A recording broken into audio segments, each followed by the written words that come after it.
Le grand enjeu aujourd'hui, il a trait à la possibilité de continuation de la vie sur Terre, c'est-à-dire sur cette toute petite planète que nous avons en partage et qui est la seule où effectivement la vie telle que nous la connaissons soit attestée.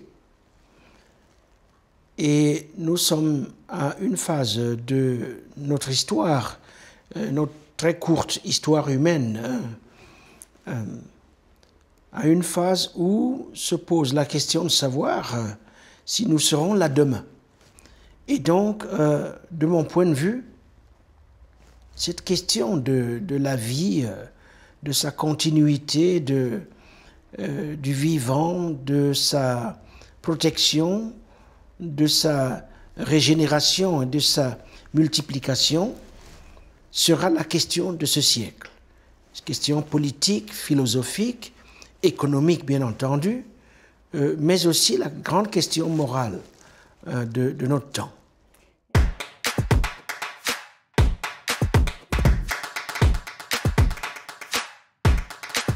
Je ne dirais pas qu'on l'a oublié. Je dirais que on s'est positionné par rapport au vivant d'une manière unidimensionnelle, au fond.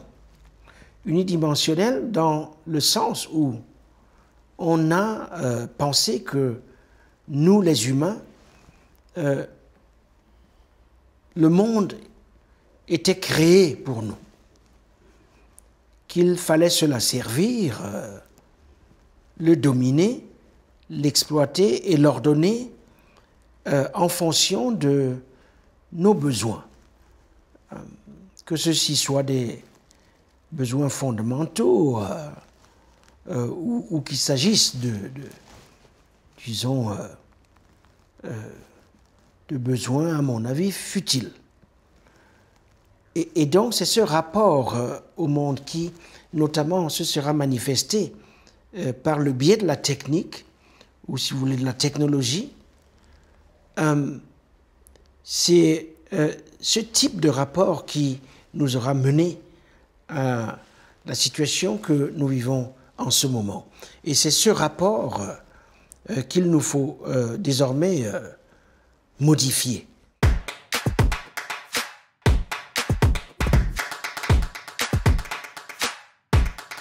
Il s'origine d'un lieu, mais d'un lieu qui, paradoxalement, est partout.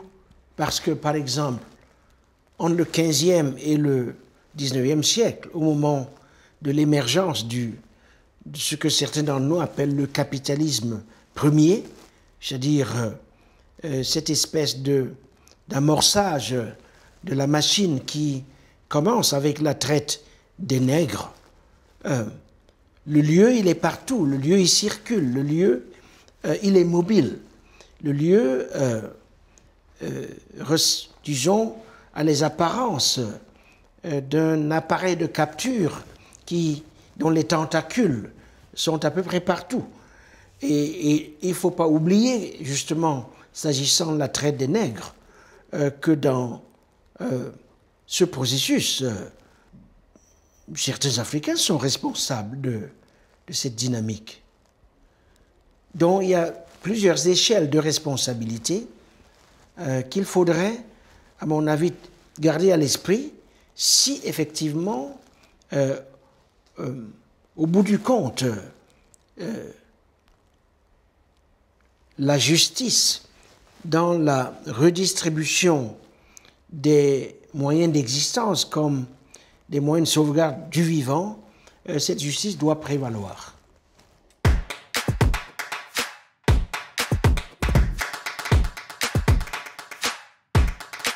Déjà, soulignons le fait que nous assistons à une escalade technologique jamais vue auparavant, qui bouleverse de fond en comble notre rapport au vivant, notre rapport au temps, notre rapport au mouvement et notre rapport à la vitesse. C'est tout cela qui subit, je dirais, un tremblement, un ébranlement. Mais il ne s'agit pas seulement d'ébranlement et de tremblement. Il s'agit véritablement de collision, de forces centripètes, de concaténation aussi, dans la mesure où il est de plus en plus difficile de séparer ceci de cela. Cette intrication, à mon avis, participe effectivement de ce que la technologie crée. Et c'est pour cela que je parle, par exemple, de ce que j'appelle la seconde création.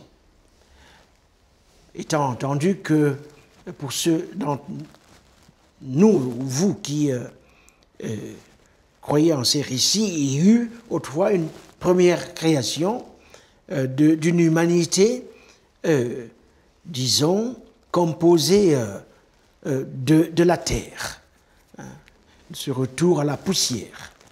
Aujourd'hui, cette deuxième création, elle passe par, disons, le déploiement d'une utopie, l'utopie d'une humanité qui serait, je dirais, synthétique, qui ne serait plus une humanité de la poussière et de la terre et du sol, mais une humanité synthétique, hybride, disons, dotée de doublure, l'humain et son objet, et donc le passage à une anthropologie qui serait pas qu'une anthropologie.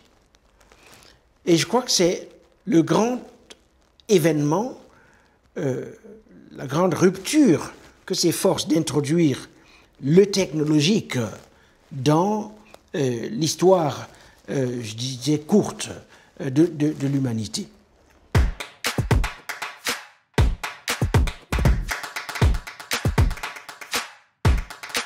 Le terme brutalisme, je l'emprunte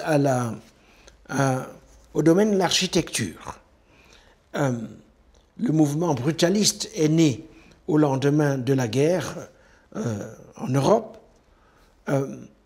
et j'essaie de montrer, en récupérant ce vieux terme, j'essaie de montrer comment est-ce que à ce passage justement à une humanité hybride, une humanité synthétique, telle est en tout cas l'ambition, comment est-ce que à ce passage correspondent des formes du politique dont la fonction aujourd'hui n'est plus véritablement de tisser le lien, mais de détruire, de morceler, de séparer. La séparation, le morcellement et la destruction devenant la manière paradoxale précisément dont se forme le non-lien. Dont le brutalisme a trait à, non pas l'impossibilité du lien, mais la construction du non-lien.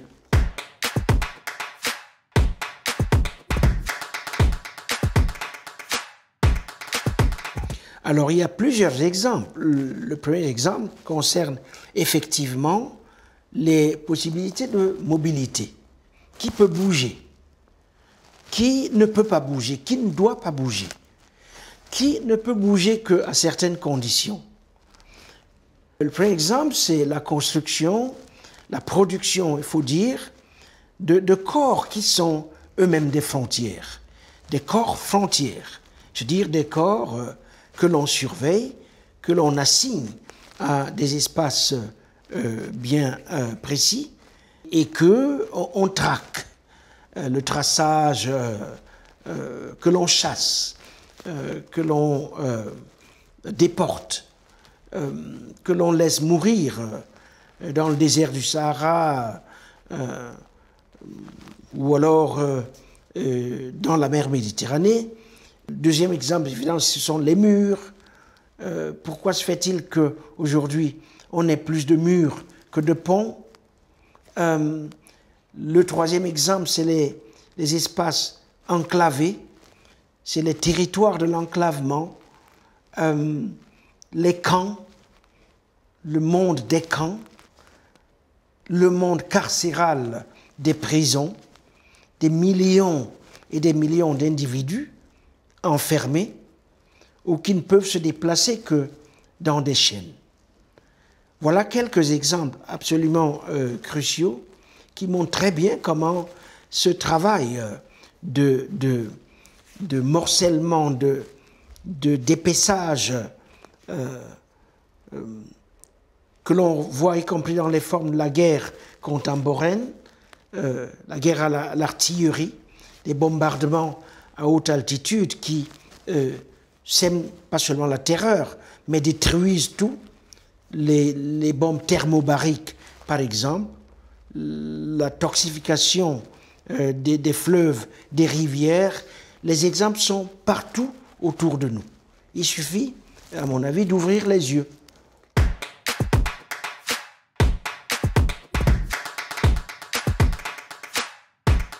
Le brutalisme, disons, si on veut étendre l'acception que l'on a de cette notion, c'est pas seulement de la nécropolitique, c'est-à-dire l'administration inégale de la mort, la redistribution inégale des moyens d'existence.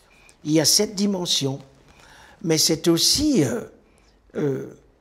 l'administration des moyens, disons, l'administration de la fatigue. Il s'agit de fatiguer les corps, d'abrutir les esprits, de créer de l'entropie. Et du coup, la question, c'est effectivement de savoir comment arrêter cela et comment en sortir. Comment sortir des processus d'anthropisation des humains, des milieux de vie et des univers psychiques et mentaux.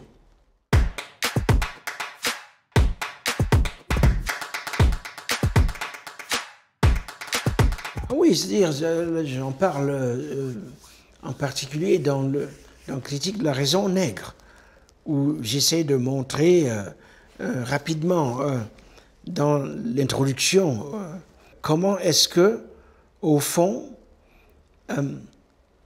ce qu'il était permis de ne faire qu'aux nègres, aujourd'hui s'étend à toute une humanité, appelons-la subalterne, qui n'est pas, du moins du point de vue épidermique, épidermal, si vous voulez, qui n'est pas nègre.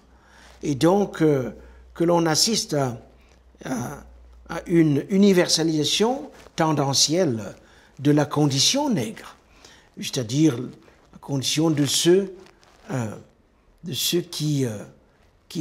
dont le paradoxe est d'être à la fois superflu, mais en même temps absolument nécessaire pour la reproduction du système qui a été mis en place à partir du XVe siècle.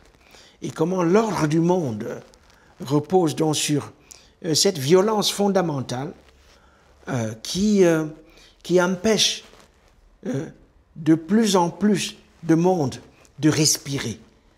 Et comment est-ce que la respiration, dans ce contexte, peut être le point de départ d'une nouvelle politique de la respiration, une politique universelle qui précède toute appartenance à un État, à une nation ou à je ne sais quelle autre forme, mais dont on hérite, dont on doit jouir à partir du moment où on est en tant qu'habitant de la Terre.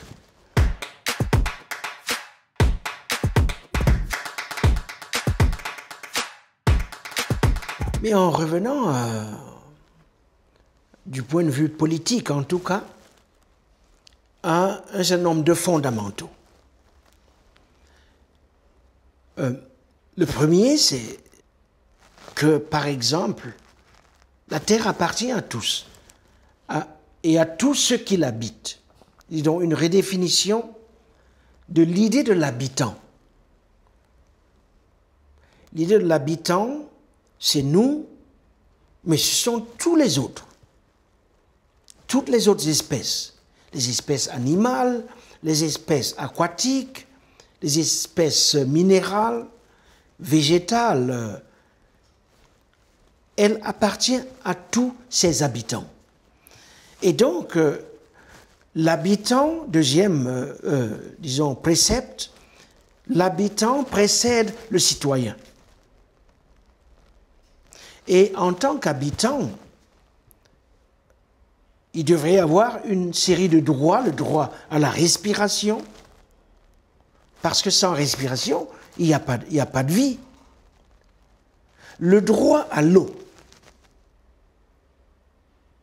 parce que sans eau, il n'y a pas de vie. C'est pour ça qu'on espère l'exoplanétarisation, on va chercher sur Mars des autres planètes pour voir s'il y a de l'eau, parce que l'eau est la condition originaire de la vie. Donc le droit à ces éléments, le droit aux éléments, la respiration, l'eau, la place faite à tous, parce que c'est ça l'idée de l'habitant, la reconnaissance du fait que nous sommes tous des passants, c'est-à-dire que nous sommes tous, nous partageons cette vulnérabilité fondamentale, originaire, selon laquelle notre durée, elle est limitée. Elle n'est pas indéterminée. Et donc nous assumons les interdépendances, les dépendances qui résultent du fait que pour construire la durée, il faut mettre ensemble ces courts pans dont nous jouissons chacun à sa façon. Mettre tout ça ensemble le long d'une chaîne, la chaîne de l'existence qui impose, faisant, disons, l'exigence de solidarité entre les générations, entre les hommes et les femmes et toutes les autres formes genrées, entre les humains et les non-humains, dans une espèce de réconciliation générale qui est notre seul espoir si effectivement nous devons atteindre un certain niveau de durabilité, si nous devons durer sur cette terre. Et donc, je pense qu'il y a tout ce travail de réinstitution, réimagination du politique, par-delà la nation, par-delà les frontières, par-delà les dominations. Mais ceci a évidemment une traduction économique. Notre ami Felwine Sarr évoque cette dimension dans ce qu'il appelle l'économie du vivant. Ceci a des implications en termes de diplomatie. Comment passe-t-on de la diplomatie militaire, la diplomatie de l'influence, à une diplomatie du vivant? Donc voilà un peu, disons, les principes. On peut les décliner comme on veut. Mais il faut reconstituer ce socle.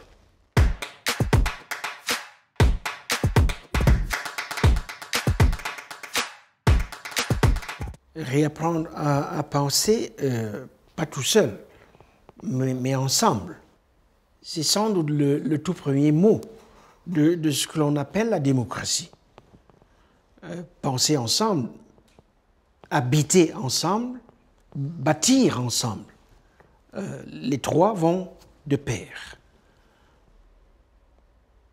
Mais qu'on le constate de plus en plus, c'est quoi la démocratie au-delà des définitions usuelles? C'est une modalité d'animation de l'intelligence collective qui, précisément, résulte de la capacité de penser ensemble. Et donc, s'agissant du continent africain en particulier, je pense que c'est un impératif absolu, dans la mesure où, au cours des 30-40 dernières années, on aura essayé de nous convaincre du fait que pour nous en sortir, il faut surtout ne pas penser. Où on aura créé l'illusion selon laquelle l'Afrique n'a pas besoin de penser, elle a besoin de nourrir les gens, de vêtir les gens, de soigner les corps, de construire des routes, de créer des infrastructures. Tout cela est bien entendu urgent et nécessaire. Mais cela exige précisément, parce que c'est nécessaire et parce que c'est urgent, cela exige de penser. Et donc, je crois que ce devoir de penser n'est pas seulement une exigence, c'est un droit. Il faut démocratiser ce droit. Et il faut le faire en articulant de manière très directe le travail social dans son sens général qui est en cours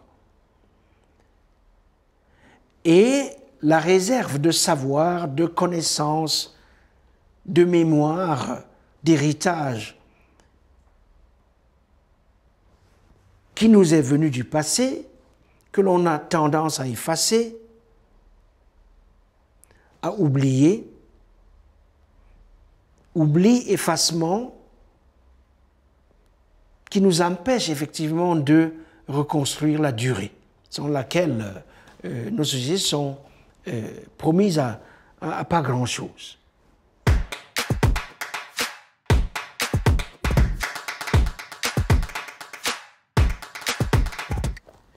C'est réapprendre à penser le lien, à penser la relation.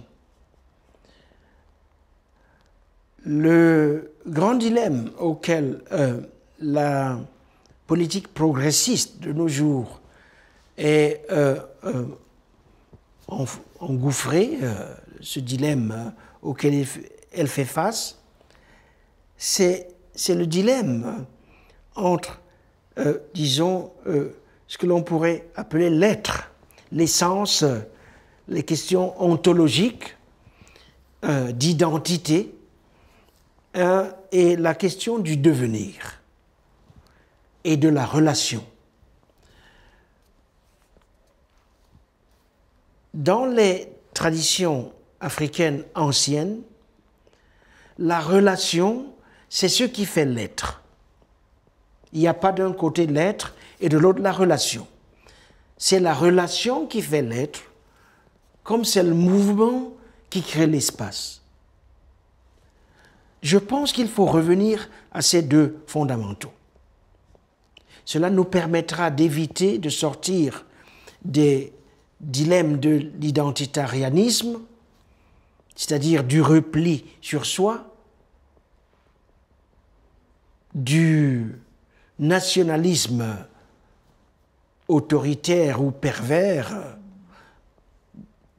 de toutes ces formes d'identification qui empêchent de faire monde ou de nous ouvrir sur le large. Et il nous faut privilégier la deuxième hypothèse que j'ai mise en avant, c'est la relation qui fait l'être. Et l'être est une entité par définition en devenir, jamais achevée, toujours en avant de nous. Et cette projection vers l'avant, vers ce qui vient, à mon avis, c'est ce qui nous appelle. Encore faut-il savoir écouter, encore faut-il savoir entendre, et encore faut-il savoir répondre à l'adresse.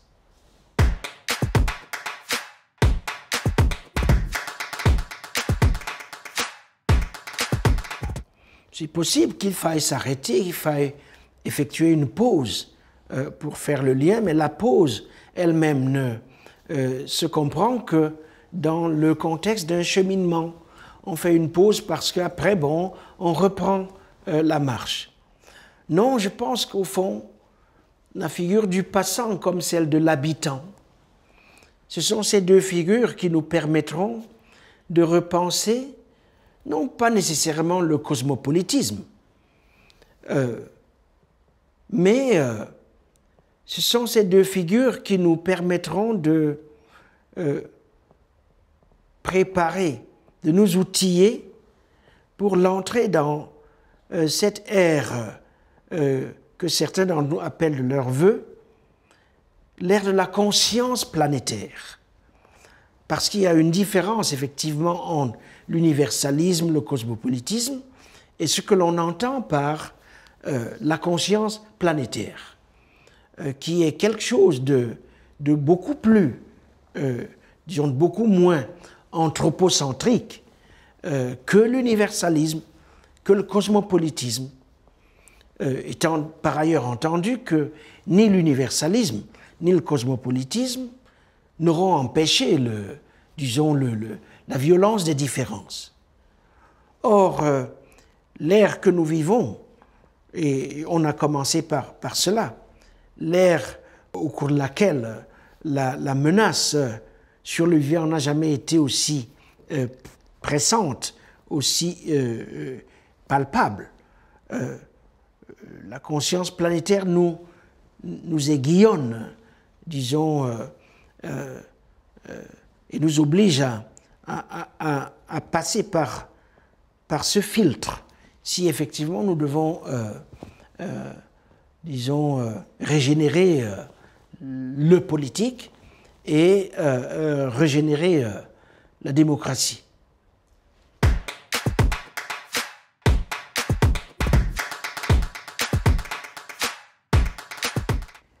Et, disons, moi je suis né à la réflexion critique, parce que c'est de cela qu'il s'agit,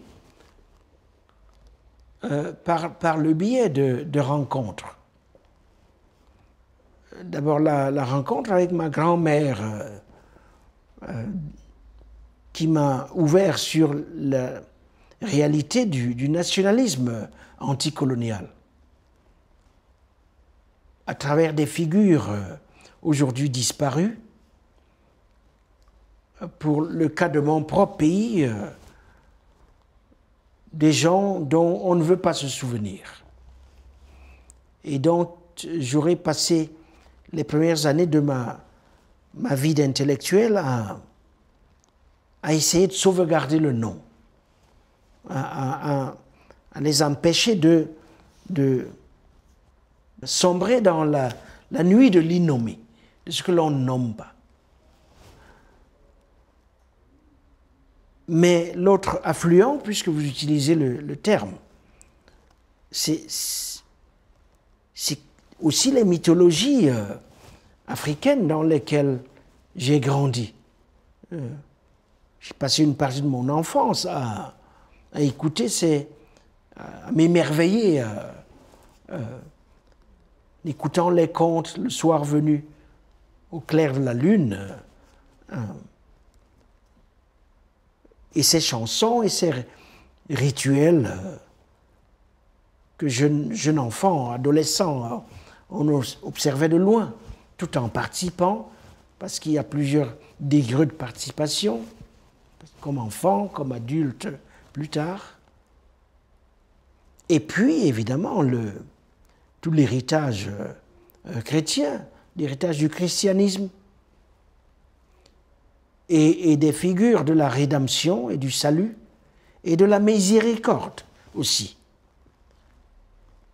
Parce que s'il y a quelque chose d'extraordinaire dans le christianisme, dans le récit chrétien, c'est effectivement l'idée selon laquelle la rédemption est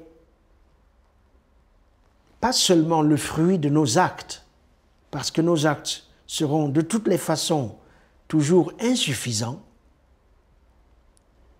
mais c'est aussi la grâce, l'idée de la grâce, de cette espèce de don gratuit, mais sans condition,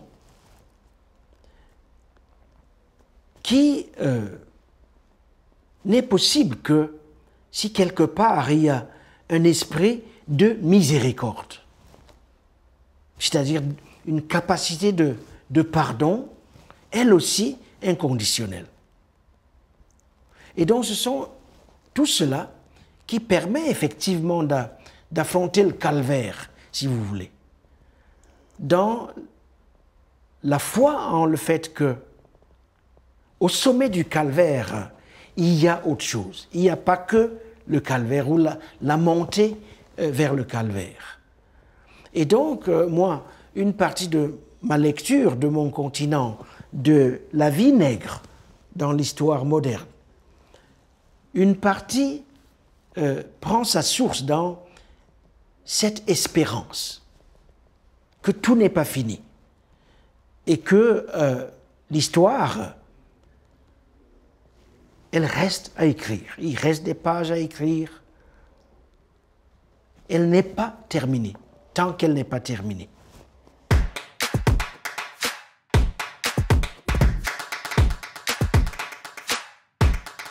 Je répondrai de façon plus ou moins métaphysique. Oui, il faut être optimiste parce que si on ne l'est pas, eh bien, fermons les portes et jetons les clés par-dessus bord.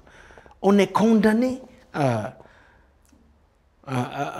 l'optimisme, à l'espérance. Cela ne veut pas dire qu'elle se réalisera nécessairement, l'espérance. Mais raison de plus, justement, pour ne pas lâcher. Je pense surtout qu'au-delà de l'optimisme et du pessimisme, il ne faut pas lâcher. Et que une partie de l'exigence politique aujourd'hui, c'est de refuser de lâcher. Mais refuser de lâcher, ça veut dire imaginer d'autres formes de l'habiter.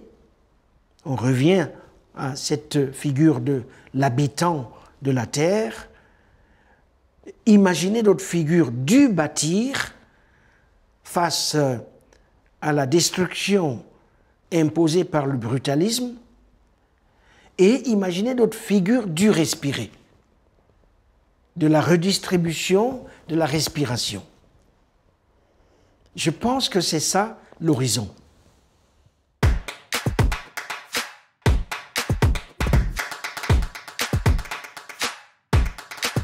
Disons qu'une certaine joie, telle qu'on l'a en fait dans les...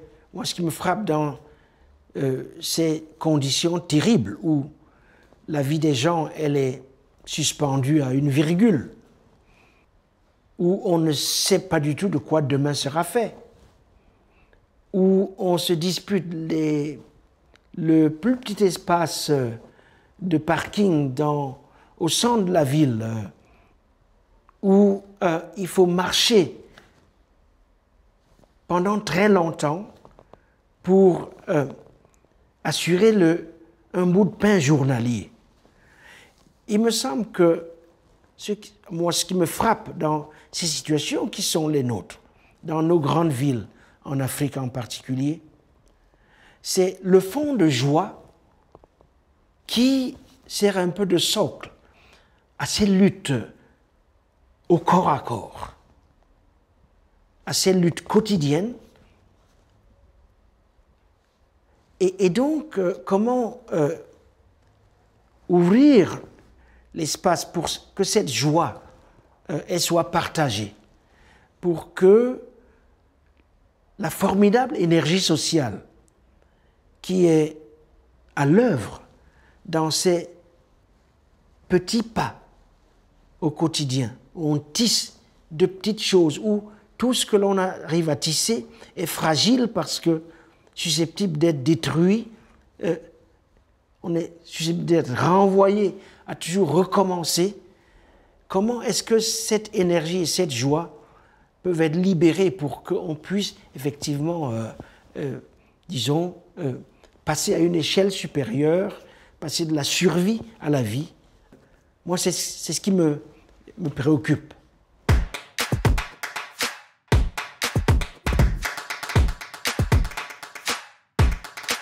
Disons que Spinoza redevient africain. Parce que, effectivement, tous ces ancrages, on les retrouve dans nos savoirs ancestraux.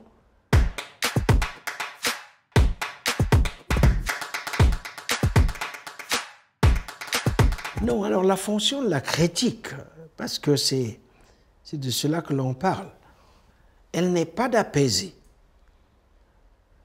La fonction de la critique, c'est de aider à rester à l'état de veille. Le critique, c'est un peu comme le veilleur, celui ou celle qui scrute la nuit, celui qui doit répondre à la question « veilleur, où en est la nuit ?» Est-ce que l'aube est-on à la veille de l'aube? Celui qui s'efforce de distinguer les lueurs qui annoncent l'aube. Mais l'aube, ce n'est pas vraiment le moment du repos non plus. L'aube, c'est le moment où on se lève pour se reprojeter, mais chaque fois de l'avant.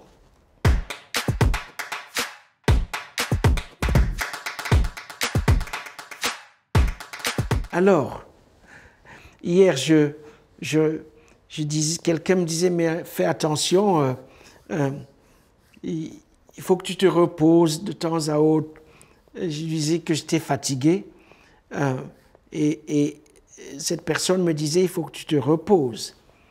Et je lui disais, ah, écoute, j'aurai le temps de me reposer pour l'éternité, je l'espère, une fois que mon temps sera arrivé. Et cette personne me disait, fais attention parce que une fois que ton temps sera arrivé, tu ne vas pas te reposer, tu devras devenir un ancêtre et donc recommencer le travail, mais cette fois-ci comme ancêtre. Et du coup, bon, la question que vous me posez, je ne sais plus comment y répondre. Depuis hier, je ne sais plus comment y répondre.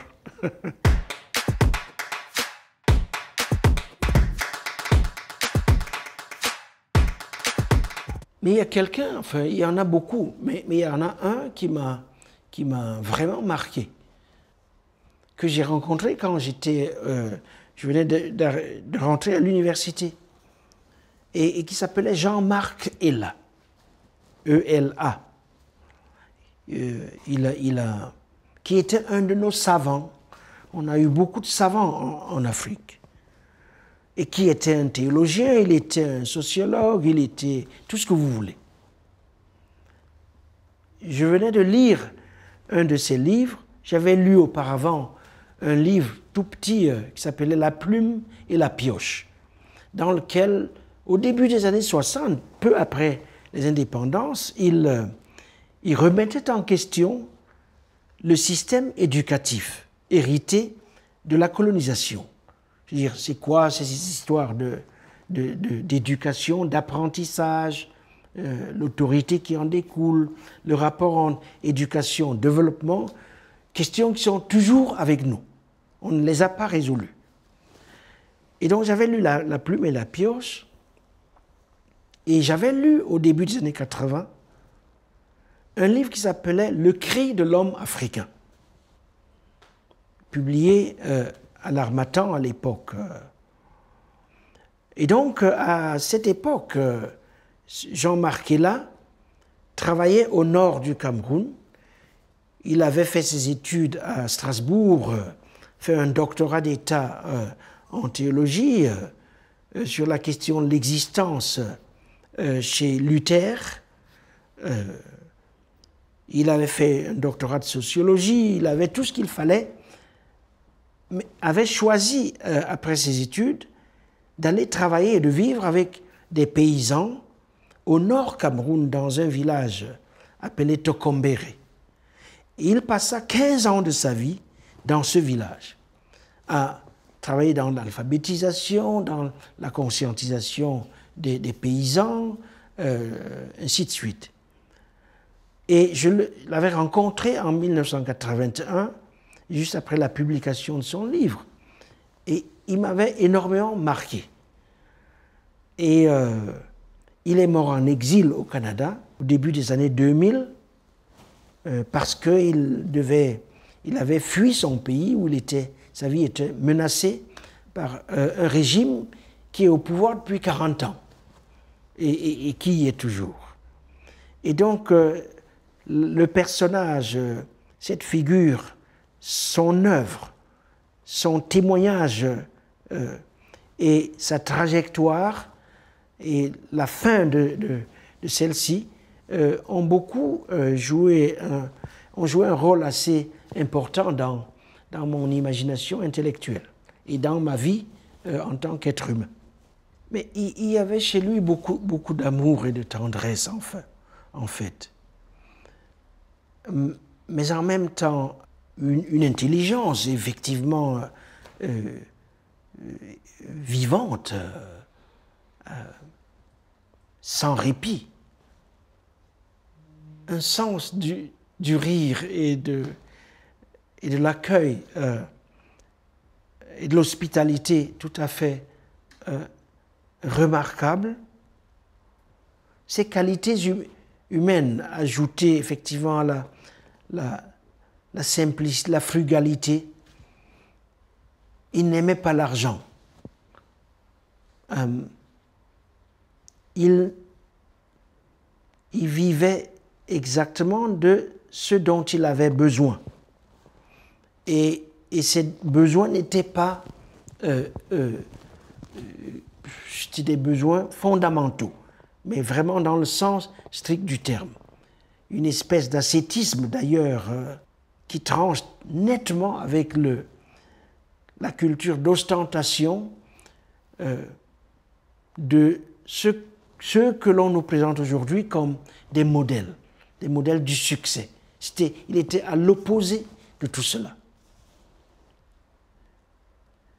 Je crois que c'est ce témoignage vivant, plus qu'une idée, c'est ce témoignage vivant qui me fascinait et qui me fascine toujours.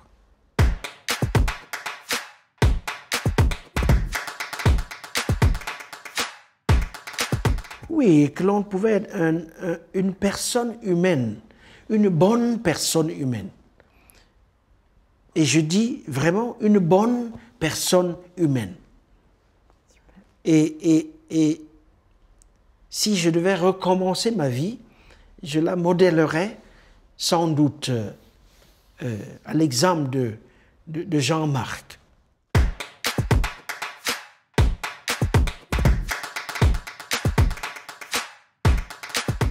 Oui, très loin. Très loin, malheureusement.